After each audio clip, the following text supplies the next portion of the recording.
ये देखो यहाँ से। अब इसमें आपको फिर से डेटा वही है, उसके लिए बस क्या करना है, आपको किसकी वैल्यू निकालनी है, एडजॉइंट ऑफ ए बी का डिटर्मिनेंट, इसकी वैल्यू निकालनी है। तो देखो यहाँ से इसकी वैल्यू निकालनी है, तो आप बताओ एडजॉइंट ऑफ ए बी की एक प्रॉपर्टी होती है, क्या है बताओ, adjoint of B into adjoint of A, adjoint of A, ये प्रॉपर्टी, ठीक है। क्या प्रॉपर्टी है, मैं लिख देता हूँ यहाँ पर कंसेप्ट यूज में कि एडजॉइंट ऑफ ए बी, ये क्या होता है property, adjoint B into adjoint A, adjoint B into adjoint A, ठीक है।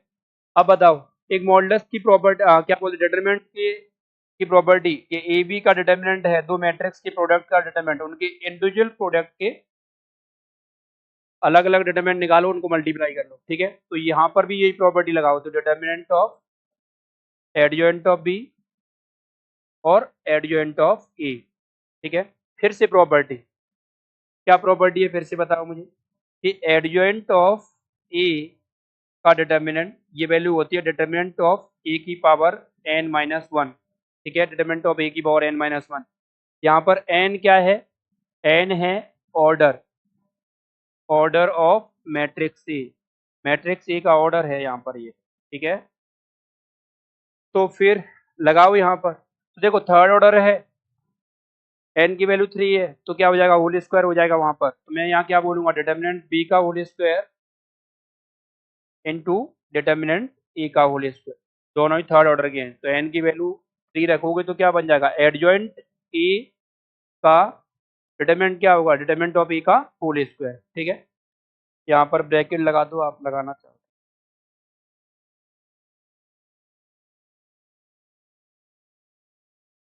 ठीक है। चलो तो निकालते हैं, डिटरमिनेंट ए तो निकाल ही चुके हैं हम, 10 है, डिटरमिनेंट ऑफ बी और निकाल लेते हैं। तो बी क्या है, 1 2 3 4 5 6 7 8 9 है ना, तो बी का डिटरमिनेंट निकालते हैं। चलो क्या दे रखा है, 1 2 3 4 5 6 7 8 9 है ना।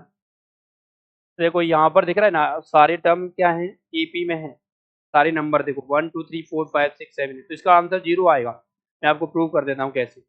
अगर मैं इसमें अप्लाई कर दूँ R1 equal to R1 plus R3, ठीक है, तो क्या बन जाएगा देखना, यहाँ बनेगा 1 प्लस 7 8 बन जाएगा, फिर 8 प्लस 2 10 बन गया, फिर 9 प्लस 3 12 बन गया, है ना।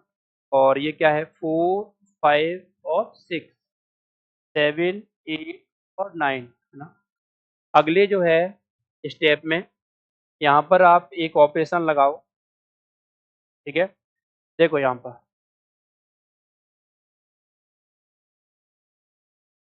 यहाँ पर ऑपरेशन लगा दो आप, आपको दिख रहा है कि R1 और R2 दोनों प्रोपोर्शनल है, तो R1 equal to R1 minus 2R2, देखो फिर क्या बनेगा, मैंने ऑपरेशन क्या लगाया, R1 में से R2 का डबल माइनस कर दिया, तो उससे क्या होगा, R1 के तीनों एलिमेंट जो है ना फर्स्ट रो में 0 आ जाएंगे।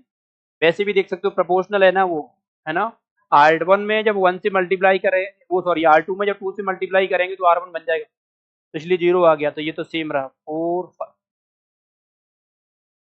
तो क्या बचा, 4 फिर 5 फिर 6 फिर यहाँ से 7 8 और 9। डिटरमिनेंट में सारे रो या कॉलम अगर 0 हो जाते हैं तो डिटरमिनेंट की वैल्यू 0 आ जाती है। तो यहाँ से क्या समझ में आ गया कि डिटरमिनेंट ऑफ बी की वैल्यू क्या आ गई हमारे पास में, 0 मिल गई हमें, है ना। अब बताओ,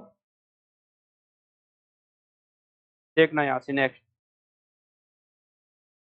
अगर डिटरमिनेंट भी 0 है तो ये जो है 0 का होल स्क्वायर 0 इंटू 10 10 का होल स्क्वायर, तो आंसर क्या आ गया, यहाँ से 0 आ गया। तो 0 तो कोई ऑप्शन नहीं है, ठीक है, तो D part none of the option हो जाए। क्लियर हो गया, चेक कर लो एक बार सारा चीज़, कि प्रॉपर्टी इसमें याद रखनी है विशेष, है ना। एक तो ये first property, adjoint of A B, adjoint B into adjoint A. Second, determinant of A B, determinant A into determinant B, दूसरी property. Third property, adjoint determinant of adjoint A, determinant A की power n minus one, ठीक है।